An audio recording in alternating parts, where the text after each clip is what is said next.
ಮಾಧ್ಯಮ ಕೇಳಿದ್ದಕ್ಕೆ ಏನು ಹೇಳಬಾರದು ಅಂತ ಮಲ್ಲಿಕಾರ್ಜುನ ಖರ್ಗೆ ಅವರು ಸೂಚನೆ ಕೊಟ್ಟಿದ್ದಾರೆ. ಗದಗನಲ್ಲಿ ಕಾನೂನು ಸಚಿವ ಎಚ್.ಕೆ. ಪಾಟೀಲ್ ಹೇಳಿಕೆ ನೀಡಿದ್ದಾರೆ. ಕೆಪಿಸಿಸಿ ಅಧ್ಯಕ್ಷ ಬದಲಾವಣೆ ವಿಚಾರವಾಗಿ ಎಐಸಿಸಿ ಅಧ್ಯಕ್ಷ ಮಲ್ಲಿಕಾರ್ಜುನ ಖರ್ಗೆ ವಾರ್ನಿಂಗ್ಗೆ ಥಂಡ ಹೊಡೆದ ಕಾಂಗ್ರೆಸ್ ಸಚಿವರು, ಮುಖಂಡರು. ಹೀಗೆ ನೀವು ಹಾಗಲ್ಲೆಲ್ಲ ಕೇಳ್ತೀರಿ, ಗದಗನಲ್ಲಿ ಕಾನೂನು ಸಚಿವ ಯಾವ ರೀತಿ ಹೇಳ್ತಾರೆ?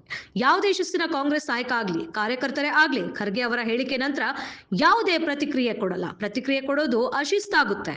ಅಶಿಸ್ತಿನ ನಾಯಕರು ಹಾಗೂ ಕಾರ್ಯಕರ್ತರ ಪಟ್ಟಿಯೊಳಗೆ ಗದಗ ಜಿಲ್ಲೆಯವರನ್ನ ಸಿಗಿಸಬೇಡಿ, ಯಾವುದೇ ಪ್ರವೋಕ್ ಮಾಡುವಂತಹ ಪ್ರಶ್ನೆ ಕೇಳಬೇಡಿ ಎಂದು ಎಚ್.ಕೆ. ಪಾಟೀಲ್ ಹೇಳಿದ್ದಾರೆ. ಅನಾವಶ್ಯಕ ಮುಜುಗರಕ್ಕೆ ಈಜು ಮಾಡಬೇಡಿ,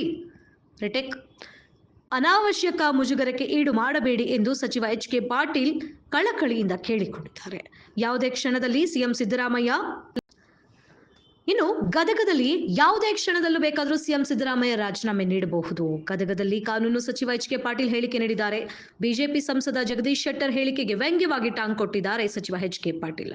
ಆವಾಗ ಕೇಳ್ಕೊಂಡು ಹೋಗೋರೇನೋ ನಮ್ಮನ್ನ ಅಂತ ನಕ್ಕ ಎಚ್.ಕೆ. ಪಾಟೀಲ್. ಓಹೋ, ಅವಾಗ ನಮ್ಮ ಪ್ಯಾಟರ್ಗೆ ಬಂದಿದ್ರಲ್ಲ, ಅವರು ಹೇಳಿದಕ್ಕೆ ನೀವು ಪ್ರಚಾರ ಬಹಳ ಕೊಡ್ತಿದ್ದೀರಲ್ಲ, ಅದಕ್ಕೆ ನೀವು ಅವರನ್ನ ಟೆಸ್ಟ್ ಮಾಡಿಸಿ ಏನೋ ಅನಿಸಬೇಕು, ಅದಕ್ಕೆ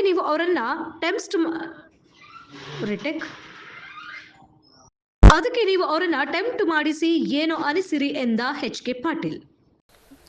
ಆ ಥರನಾಗಿರ್ತಕ್ಕಂಥ ಪೊಲ್ಯೂಷನ್ ನಮ್ಮ ಮೇಲ್ಭಾಗದೊಳಗೆ ಎಲ್ಲೂ ಇಲ್ಲ, ಆ ಥರದ್ದಿಲ್ಲ. ಅದು ಕರೀದು ಬರ್ತದೆ, ಬುರುಗ್ ಬರ್ತದೆ, ನೀರ ಬಿಸಿ ಆಗೋದು ಬರ್ತದೆ, ಅಂದರೆ ಸಲ್ಫರ್ ಸೇರುತ್ತದೆ.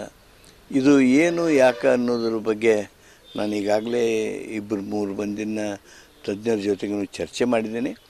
ಅವ್ರಿಗೂ ವಿಡಿಯೋಗಳನ್ನು ಕಳಿಸಿಕೊಟ್ಟಿದ್ದೀನಿ. ಅದು ಏನು ಅನ್ನೋದ್ರ ಬಗ್ಗೆ ನಾನು ನಾಳೆದು ನೀವು ಕೂಡಿರ್ತೀವಿ ರೋಣದಲ್ಲಿ ಸಾಹಿತ್ಯ ಸಮ್ಮೇಳನ, ಆ ಸಂದರ್ಭದಲ್ಲಿ ನಾನು ವಿವರ ನಿಮ್ಮ ಜೊತೆಗೆ ಹಂಚಿಕೆ ಮಾಡ್ಕೊತೀನಿ. ಗಂಗಾಪುರದ ಕೊರ್ಲಹಳ್ಳಿ ನಡು ಆಗಿದೆ ಸರ್, ಅದಷ್ಟೇ. ಅಂದರೆ ಅಲ್ಲಿ ಗಂಗಾಪುರ ಕಡೆ ಒಂದು ಶುಗರ್ ಫ್ಯಾಕ್ಟ್ರಿ ಇದೆ, ಅದರ ವೇಸ್ಟೇಜ್ ಬಿಡ್ತಾ ಇದ್ದಾರೆ ಅಂತೇಳಿ ರೈತರ ಆರೋಪ ಸರ್. ಅದ್ರ ವೇಸ್ಟೇಜ್ ಬಿಟ್ಟರು ಅಂತ ತಿಳ್ಕೊಳ್ರಿ, ಆ ಗ್ರೀನ್ ಬರಲ್ಲ ಅಂತ ಇದು ಸದ್ಯದ ಪ್ರಾಥಮಿಕ ಪ್ರತಿಕ್ರಿಯೆಗಳು. ಅದಕ್ಕೆ ಹಂಗಾರೆ ಏನು ಇನ್ನೂ ಆತಂಕದ ಪ್ರಶ್ನೆ. ಅಂದರೆ ನಾಳೆ ನಿಮ್ಗೆ ಅದ್ರ ಬಗ್ಗೆ ನಾನು ವಿವರ ಹಂಚಿಕೆ ಮಾಡ್ಕೋತೀನಿ.